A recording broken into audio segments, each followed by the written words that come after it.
অন্নপূর্ণার ভাণ্ডারের এত নিয়ম বাবার জীবনে দেখিনি আমি। যারা গ্রামে থাকে তাদের কী অবস্থা হবে বলো তো?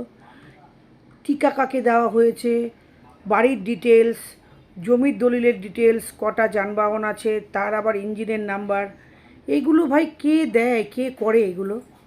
তোমাদের যদি দেওয়ার হয়, সরকারের কথা বলছি, তাহলে তোমরা দিয়ে দাও। আর যদি না দেওয়ার হয়, অত ভনিতা করে তো লাভ নেই। যারা নাকি গ্রাম বাংলায় থাকে অর্ধেক মানুষই এটা ফিল আপ করতে পারবে না। হ্যাঁ, যদি নতুন ফর্ম ফিল আপ করতে হয়, ধরো যে নাকি ভোট দিয়েছে এই বছর, যারা নাকি এসআইআরে নাম উঠে ভোট দিয়েছে তাদের ডিটেলসটা নাও।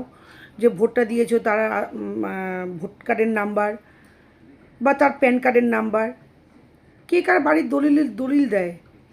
আমি যদি মনে করি এইবারই আমি একজন মহিলা, আমি আমার বাবার সম্পত্তি বা শ্বশুরের সম্পত্তির ডিটেলস দিতে যাব? এ কোথাকার নিয়ম? এটা আসলে কি বলো তো, আমি মনে করছি মানে বেশিরভাগ মানুষকে এই আয়ত্তার থেকে বাইরে রাখবে। আর আদৌ এটা মানে পাবে কি না সেটাই সন্দেহ। কারণ কিছু না কিছু করে এই মানে এই মানে অন্নপূর্ণা যোজনা থেকে মানুষকে বাইরে রাখবেই।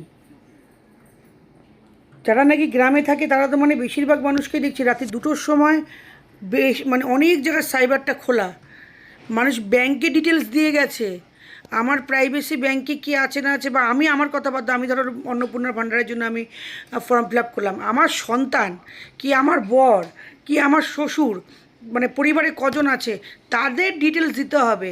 তারা কত দূর পড়েছে, তাদের রেশন কার্ডের ডিটেলস, তাদের সম্পত্তির ডিটেলস, তাদের মানে গোষ্ঠীর পিণ্ডের ডিটেলস দিতে হবে।